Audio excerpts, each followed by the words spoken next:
নমরুদ হযরত ইব্রাহিম আলাইহিস সালামকে আগুনে নিক্ষেপ করতে চেয়েছিল, কিন্তু আল্লাহর কুদরতে আগুন তার জন্য ঠান্ডা ও নিরাপদ হয়ে গিয়েছিল।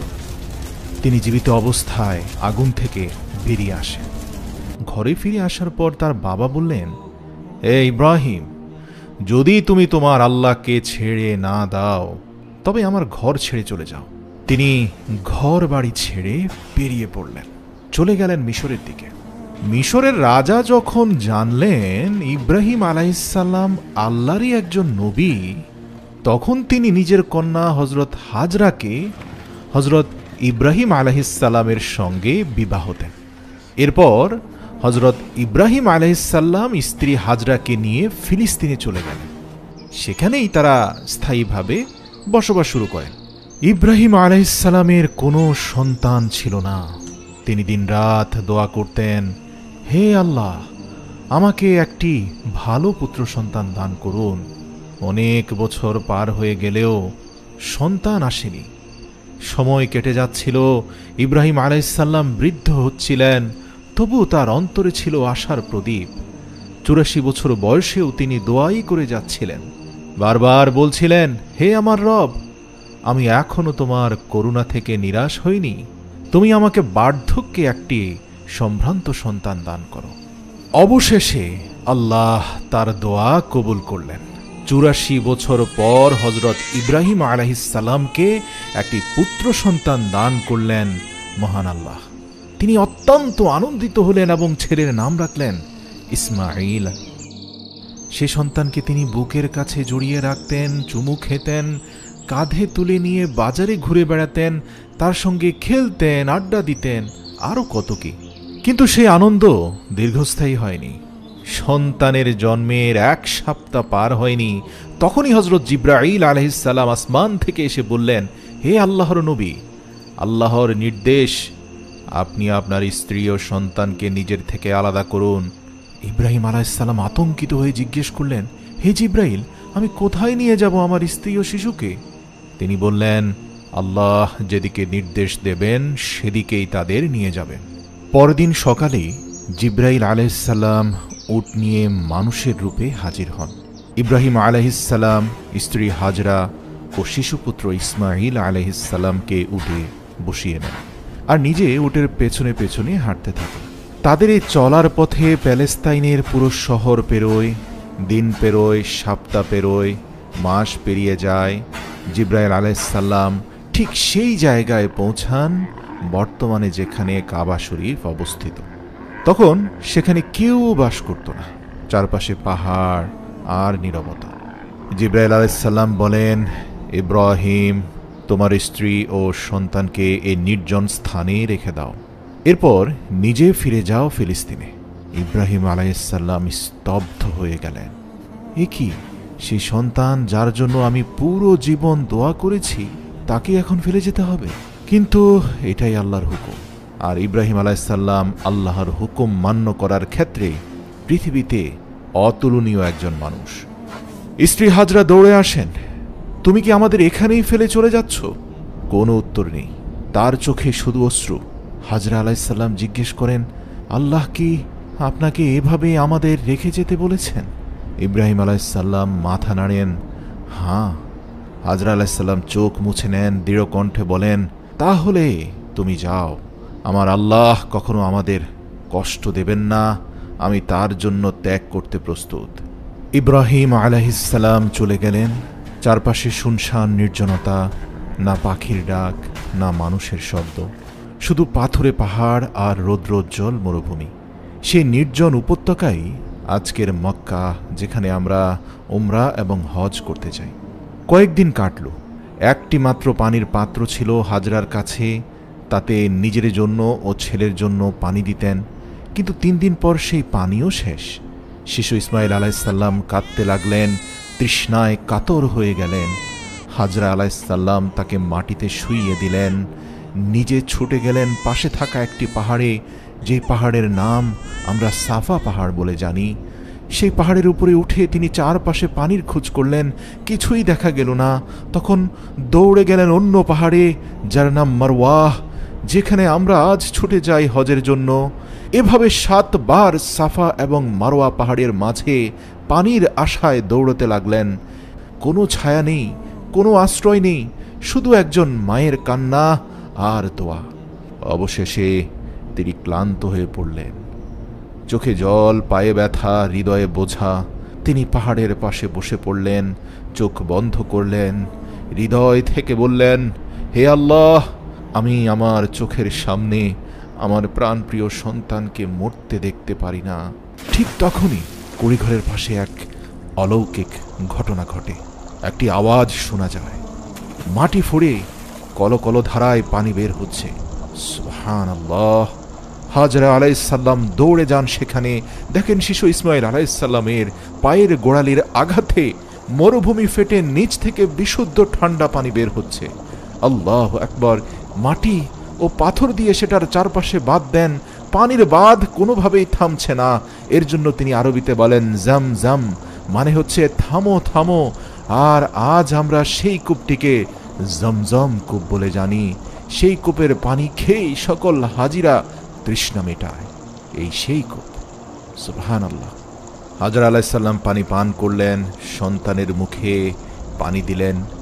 ধীরে ধীরে সেই জায়গায় গাছপালা জন্মাতে শুরু করলো, খেজুর ফলমূল আসতে লাগলো। বেশ কয়েক মাস পর একটি কাফেলা সেই পথ দিয়ে যাচ্ছিল। তারা দেখতে পেল পাখির আনাগোনা, বোঝা গেল এখানে পানি আছে। তারা এসে হাজরা আলাইহিসসালামের কাছ থেকে অনুমতি চাইল সেখানে বসতি স্থাপন করা। হাজরা আলাইহিসসালাম বললেন, তোমরা থাকতে পারো, কিন্তু এই পানির কূপ যেন কেউ দখল করতে যেও না, এটা কারো সম্পত্তি যেন না হয়ে যায়, এটা আল্লাহর দান। এভাবেই মক্কা নগরীর প্রথম বসতি ঘটিত হলো। আর হাজরা এবং ইসমাইল আলাইহিসসালামই হলেন সেই জমজম কূপের প্রাথমিক মালিক। হযরত ইব্রাহিম আলাইহিসসালাম তার প্রিয় স্ত্রী হাজরা আলাইহিসসালাম ও পুত্র ইসমাইল আলাইহিসসালামকে খুব মিস করতেন।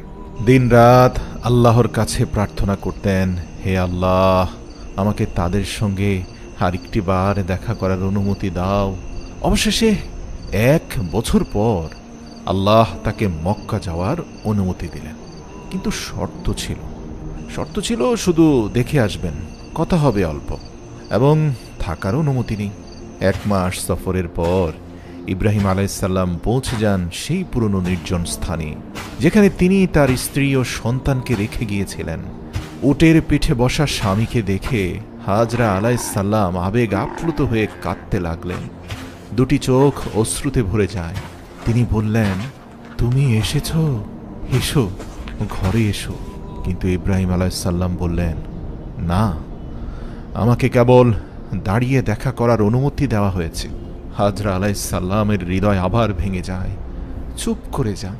প্রাণপ্রিয় স্বামীকে 1 বছর পরে দেখছেন, সেই স্বামী বলছে শুধু দাঁড়িয়ে দেখার অনুমতি। নিজেকে সামলে নেন। ইব্রাহিম আলাইহিসসালাম বললেন, আমার সন্তানকে একটু কোলে নিতে দাও। হাজরা আলাইহিসসালাম শিশুটিকে পিতা ইব্রাহিম আলাইহিসসালামের কোলে তুলে দেন।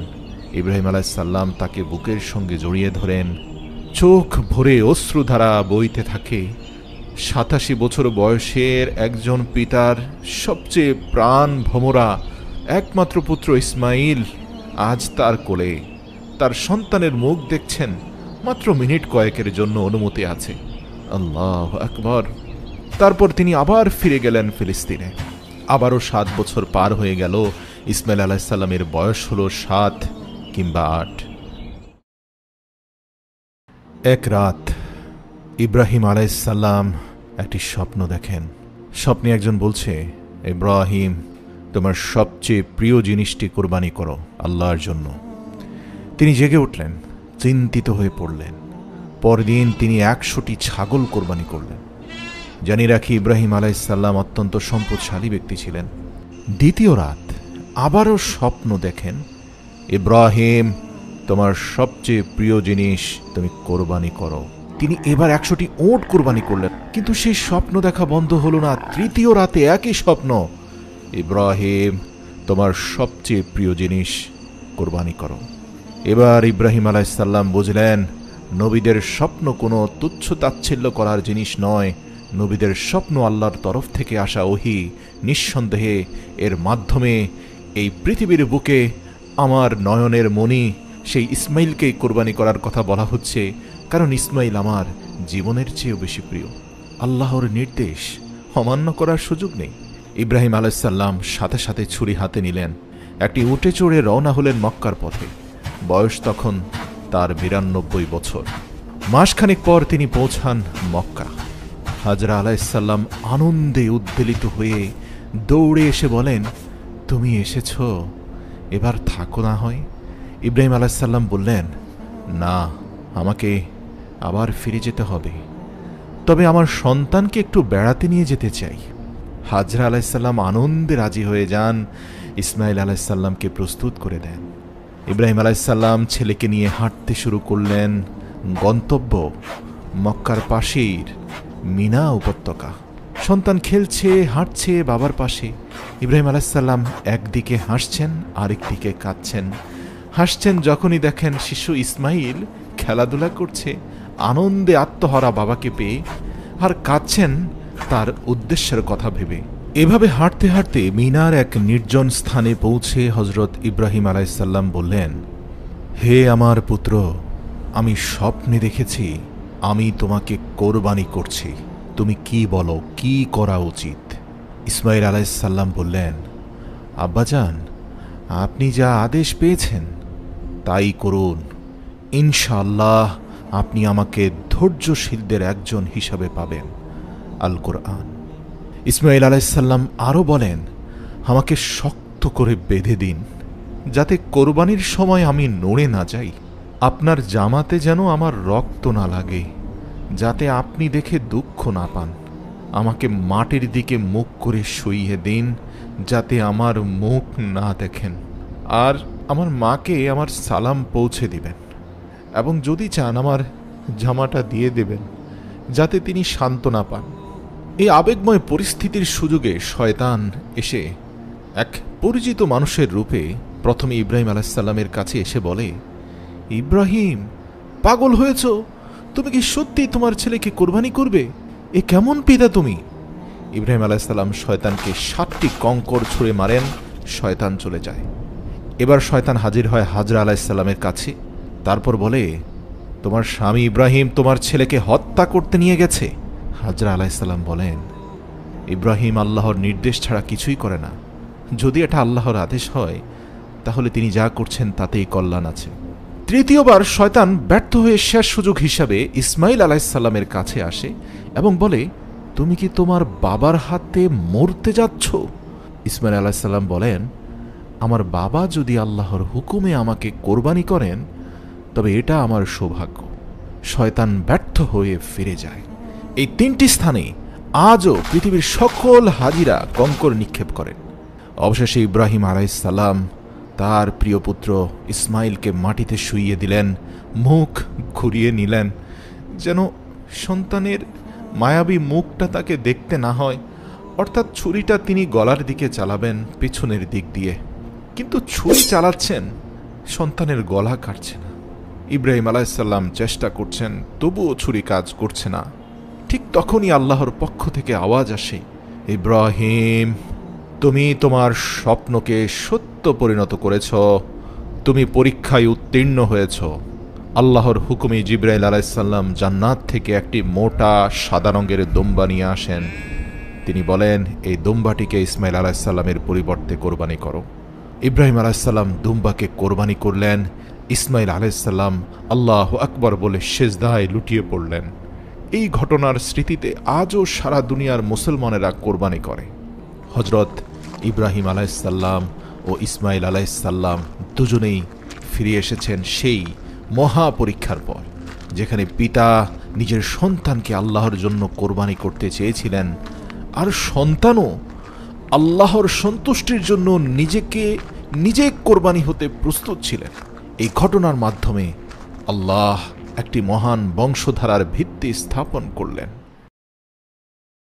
এর কিছুদিন পর আল্লাহর পক্ষ থেকে ইব্রাহিম আলাইসাল্লামের কাছে আরও একটি আদেশ আসে, তুমি ও তোমার পুত্র মিলেই এই পবিত্র উপত্যকায় আমার ঘর নির্মাণ করবে, যেই ঘর কিয়ামত পর্যন্ত একমাত্র আমার ঘর হিসাবে পরিচিতি পাবে।